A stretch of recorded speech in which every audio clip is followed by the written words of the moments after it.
शिक्षक साथियों नमस्कार। मेरे चैनल एडुकेटर जी में आप सभी का हार्दिक अभिनंदन है। आइए इस वीडियो में जानते हैं कि विभिन्न संघ के शिक्षक नेतागणों का विशिष्ट शिक्षक नियमावली अर्थात विशिष्ट शिक्षक पर नया अपडेट क्या है, वे क्या कुछ कह रहे हैं। लोगों ने इस नियमावली का स्वागत किया है। सरकार ने एक ईमानदार कोशिश जरूर की है। इससे पहले राज्यकर्मी के मुद्दे पे सरकारें चर्चा करने को तैयार नहीं होती थी।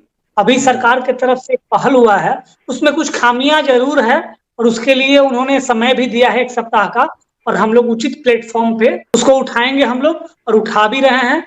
आम शिक्षकों से भी मांगा गया है, डायरेक्टर ने साहब ने अपना मेल भी जारी किया हुआ है, लोग अपना ग्रीवांस दे रहे हैं। लेकिन ये गलत चीज है। आम शिक्षक खुश हैं, बहुत चीज थी जो हम लोग की मांग थी। परीक्षा हम लोग किस चीज की परीक्षा दें? ये परीक्षा जो ये लोगों को लगता है कर्ण प्रिय बात लगती है कि परीक्षा देना है मतलब कि एक जंग जीतना है, परीक्षा लेने के बाद में कुछ हो जाएगा। 20 साल से बिना परीक्षा के पढ़ा रहे हैं। कोई भी जो शिक्षक आया है वो ऐसे ही तो आ नहीं गया है। और परीक्षा देने की बात होती है, इसका नाम दिया है सक्षमता परीक्षा। आपको बता दें, सक्षमता परीक्षा। मैं यह पूछना चाहता हूँ, जिन लोगों ने यह प्रोविज़न बनाने का प्रयास किया है और पूरे बिहार के लोगों को जो डार्क में रख रहे हैं, इन्हीं लोगों को बताना चाहिए। 5वां और 8वां तक के बच्चा को पढ़ाने के लिए सक्षमता परीक्षा देते चला, जिंदगी भर परीक्षा चलेगा। यह परीक्षा लेने की जो मानसिकता है, यह एक मानसिकता बन गई है, कुछ और नहीं है। बस यह सुनने में अच्छा लगता है, बस, और कुछ नहीं है। परीक्षा, मैं डंके की चोट पर कहता हूँ, परीक्षा कोई भी नहीं ले सकता है। और अब परीक्षा का रागल अपना बंद करें। यह परीक्षा बिल्कुल अवैधानिक है। इसका कोई कानूनी, यह कोर्ट में जाएगा, डिस हो जाएगा। कितनी बार परीक्षा लीजिएगा भाई?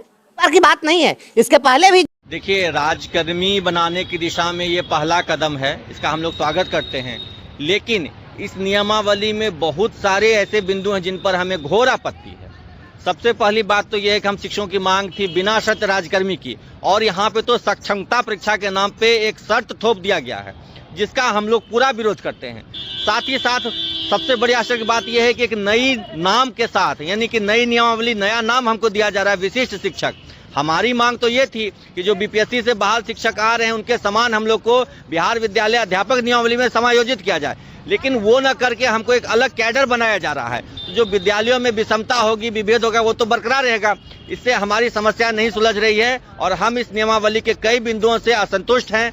पूरे बिहार में शिक्षकों में जब से नियमावली आई है आक्रोश व्याप्त है, और जो 7 दिन का समय दिया गया है, हम पहले उसमें आपत्ति दर्ज करेंगे, और अगर हमारी आपत्तियों का निराकरण नहीं हुआ तो हम लोग कोर्ट भी जाएंगे और सड़क पे भी हम लोग आंदोलन करेंगे। हमने इतना आंदोलन, इतना संघर्ष विशिष्ट शिक्षक बनने के लिए नहीं किया था। हमारा संघर्ष विद्यालय अध्यापक नियमावली में समायोजित होने के लिए था, और हमको सेम इंडेक्स में वेतन मिले इसके लिए था।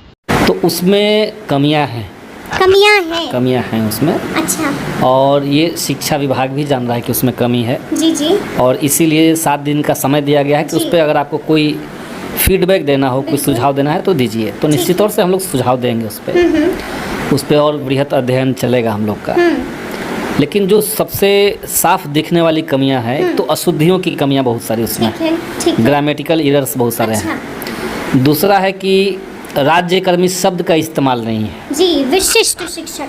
हाँ, तो एक तो कहा जाए कि ये नहीं, ये राज्यकर्मी हैं जी, तो एक तो राज्यकर्मी शब्द का इस्तेमाल हो, एक बात ये हम चाहते हैं। ठीक है। दूसरी बात हम चाहते हैं कि विशिष्ट शिक्षक का जो एक अलग से कैटेगरी आप बना रहे हैं, हमने एकदम शुरुआत में कहा था कि स्कूलों के अंदर अगर शिक्षकों के बीच में बहुत सारी श्रेणियां आप बना देंगे तो उससे शिक्षा का नुकसान है, उससे स्कूलों के अंदर लोकतंत्र का नुकसान है। बिल्कुल जी। श्रेणीबद्धता नहीं होनी चाहिए। इसीलिए सभी शिक्षकों को विद्यालय शिक्षक के रूप में, विद्यालय अध्यापक के रूप में रखा जाए। ठीक है। और जो बीपीएससी से बहाल होंगे उनको भी और इनको भी, सबको एक तरह का शिक्षक के रूप में ट्रीट किया जाए जी।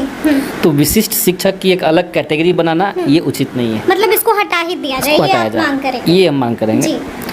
तीसरी बात है कि जो पे इंडेक्स बनाया गया है जी, उसमें प्राइमरी के लिए तो ठीक है, लेकिन जो मिडिल हैं, जो हाई स्कूल के टीचर हैं, उनका जो पे स्केल किया गया है वो घट रहा है, कम हो रहा है जी।